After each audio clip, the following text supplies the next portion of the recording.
राधे राधे, जय श्रीमान नारायण। चलिए आज मैं आपको कार्तिक मास की कथा अध्याय 16 सुनाती हूँ। राजा पृथक ने कहा, हे नारद जी, ये तो आपने भगवान शिव की बड़ी विचित्र कथा सुनाई। अब कृपा करके आप मुझे यह बताइए कि उस समय राहु उस पुरुष से छूटकर कहाँ गया। नारद जी बोले, उससे छूटने पर वह दूत बर्बन नाम के विख्यात हो गया और अपना नया जन्म पाकर वह धीरे धीरे जलंधर के पास गया।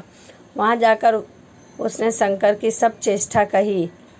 उसे सुनकर दैत्यराज ने सब दैत्यों को सेना द्वारा आज्ञा दी। काल, नेमि और शुंभ निशुंभ आदि सभी महाबली दैत्य तैयार होने लगे। एक से एक महाबली दैत्य करोड़ों करोड़ों की संख्या में निकल युद्ध के लिए जुट गए। महाप्रतापी सिंधु पुत्र शिवजी से युद्ध करने के लिए निकल पड़े। आकाश में मेघ छा गए और बहुत अपशकुन होने लगे। शुक्राचार्य और कटे सिर वाला राहु सामने आ गया। उसी समय जलंधर का मुकुट खिसक गया, परंतु वह नहीं रुका। उधर इंद्र आदि सब देवताओं ने कैलाश पर शिवजी के पास पहुँच कर सब वृतांत सुनाया और कहा कि आपने जलंधर से युद्ध करने के लिए भगवान विष्णु को भेजा था।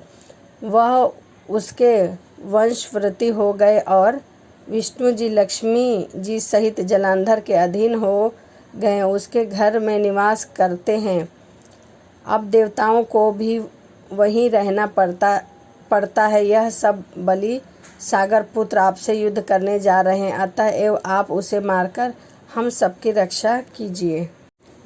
यह सुनकर शंकर जी ने विष्णु जी को बुलाकर पूछा, हे ऋषिकेश, युद्ध में आपने जलंधर का संहार क्यों नहीं किया और बैकुंठ छोड़कर आप उसके घर में कैसे चले गए। यह सुनकर विष्णु जी ने हाथ जोड़कर नम्रतापूर्वक भगवान शंकर से कहा, उसे आपका अंशी और लक्ष्मी का भ्राता होने के कारण ही मैंने नहीं मारा। यह बड़ा वीर और देवताओं से अजय है। इसी पर मुग्ध होकर मैं उसके घर में निवास करने लगा। विष्णु जी के इस वचन को सुनकर शंकर जी हंस पड़े और उन्होंने कहा, हे विष्णु, आप यह क्या कह रहे हैं। मैं उस दैत्य जलंधर को अवश्य मारूंगा।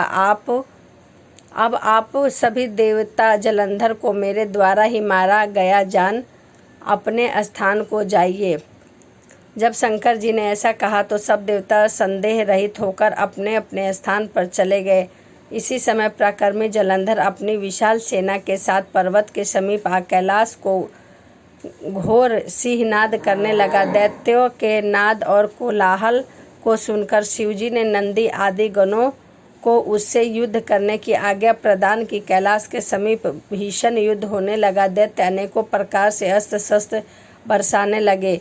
भेरी, मृदक, शंख और वीरों तथा हाथी, घोड़े और रथों के शब्दों से शतब्दित हो पृथ्वी कांपने लगी। युद्ध में कटकर मरे हुए हाथी, घोड़े और पैदलों का पहाड़ लग गया। रक्त मांस का कीचड़ उत्पन्न हो गया। दैत्यों के आश्चर्य शुक्र जी अपने मृत संजीवनी विद्या से सब दैत्यों को जिलाने लगे। यह देखकर शिवजी के गण व्याकुल हो गए और उनके पास जाकर सारा वृतांत सुनाया। उसे सुनकर भगवान रुद्र के क्रोध की सीमा न रही। फिर तो उस समय उनके मुख से एक बड़ी भयंकर कृत्या उत्पन्न हुई, जिसकी दोनों जांघें